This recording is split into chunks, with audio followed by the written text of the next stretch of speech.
There is no doubt that Ayanokoji KIYOTAKA is one of the best thinkers in anime history. Just his ability to take the optimal path with every micro-decision in Classroom of the Elite is nearly incomprehensible. At times, his brain almost seems like a goddamn supercomputer, which can't be defeated. Now, I can't promise you'll reach this fictional level, but I can promise this video will bring you as close as possible through science-backed, no-nonsense techniques.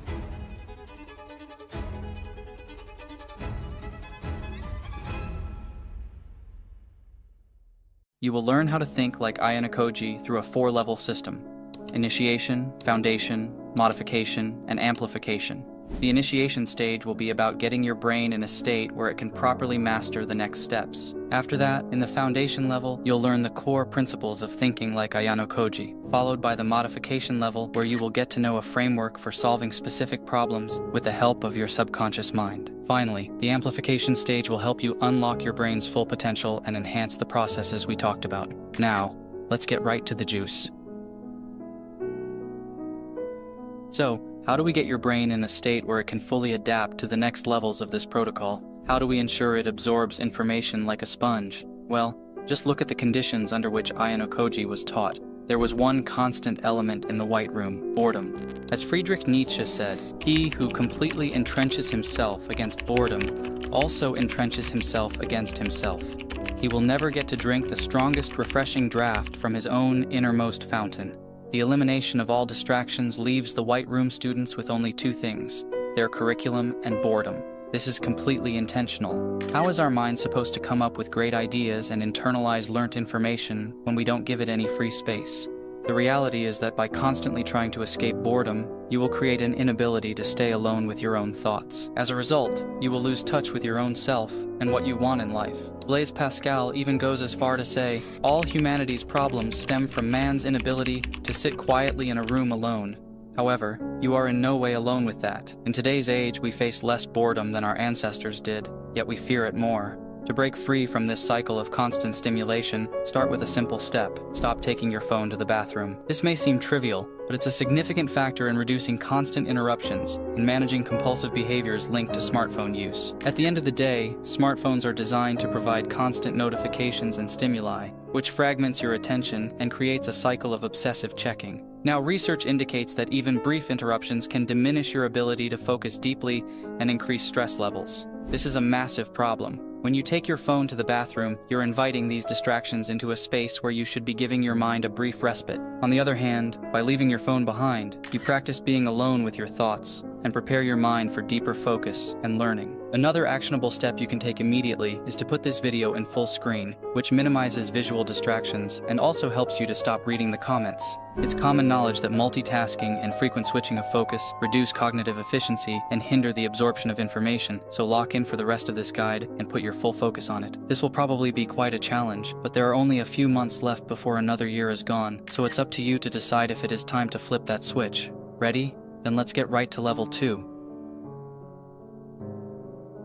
The most suitable mindset, which will serve as your general thinking guideline, is called growth mindset. The research is clear on this. People in general, but especially students, significantly improve their performance in various contexts once they adopt this mindset. What is growth mindset and how can you internalize it? Well, let me illustrate it from this angle. You are smart, you are talented, you are a good athlete, you are a good artist. This is the kind of praise you've been given, but here is the twist.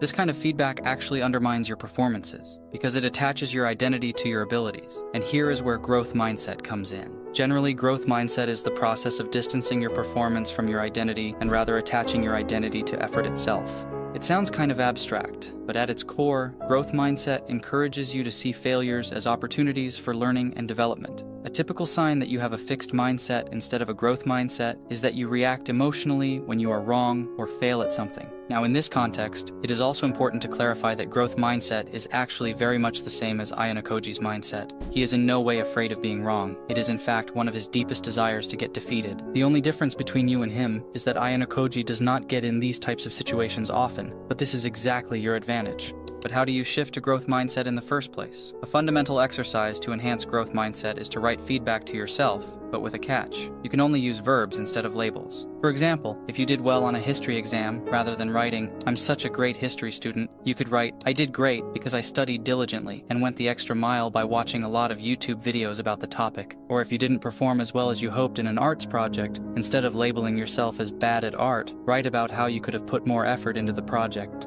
Lastly, ask others for help in order to understand why you did not do well in a particular task. I already know that 95% of the people who watch this video will refrain from doing this. Asking for help requires admitting that others may excel in areas where you don't, but ironically, data shows that seeking assistance is a key trait that distinguishes high performers from low performers. Once you have comprehended growth mindset, it's finally time for level 3, where you learn how to leverage the power of your subconscious to make hard decisions. We think in two main ways, intuitive and deliberate. Intuitive thinking is quick and automatic, like stopping at a red light without much thought, while deliberate thinking is slower and requires effort, like comparing phones before buying. The problem is that we often overuse deliberate thinking, which can slow us down and increase stress. Now, the key is to use intuitive thinking more effectively, like when writers get into a flow and ideas come easily. To be clear, I will not tell you to randomly make gut decisions. The process I will show you will require preparations and diligence, but as a result, you will be able to harness subconscious processing. The first step of the framework is to give your subconscious a target. Your decisions are only as good as how precisely you are able to identify the problem, and a good way to go about it is to separate the symptom from the problem. To illustrate, imagine you are a football player and miss a lot of chances. The perceived problem could be something like, how do I shoot better? However, the real problem you want to solve is how to bring more value to your team. Now, there are a lot more possible solutions than before. Instead of improving your shooting, you could switch positions somewhere you do not need to shoot often. Once you have identified the problem, you need to formulate a question that you can feed your subconscious. In my previous example, that could be,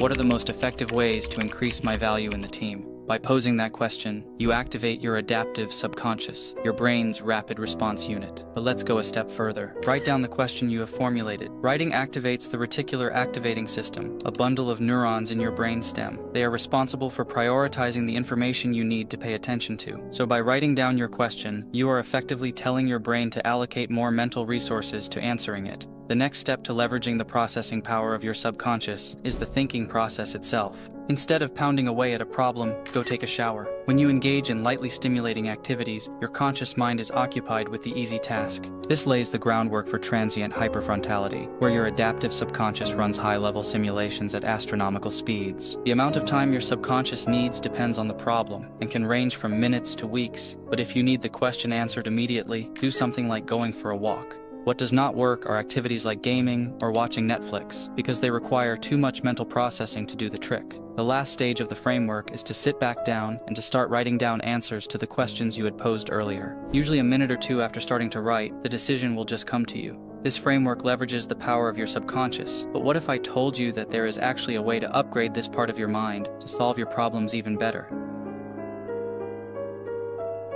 The key is the default mode network, which is a component of the broader concept of the subconscious. Most people's DMN is cluttered with unproductive and trivial concerns, which wastes a huge amount of mental energy, as the DMN is active 64% of waking hours. To transform your DMN into a powerful tool, first write down all your worries, open loops, and regrets. This clears mental space and helps you identify issues to address. By the way, make sure to be alone while doing this, because this is what allows unresolved concerns to surface. Next, put your routine micro-decisions on autopilot. What do I mean by that? Decide once on recurring scenarios and reuse the decision. The truth is that these routine micro-decisions, such as what to wear, what to eat for breakfast, or the order in which you complete daily tasks, consume a surprising amount of mental energy. And by establishing a set routine for these activities, you eliminate the need to make these decisions repeatedly. For example, you could decide to have the same breakfast every day or establish a fixed morning routine that you follow without variation. This approach not only saves time, but also conserves your cognitive resources for higher order thinking, which is obviously highly beneficial for solving problems with the Level 3 framework. Okay, respect for locking in till the end. Feel free to write your goal for the last few months of this year in the comments. Do you want to read a certain amount of books, improve a certain grade in school, or is it something entirely different? Thank you for watching, and you got this, bro.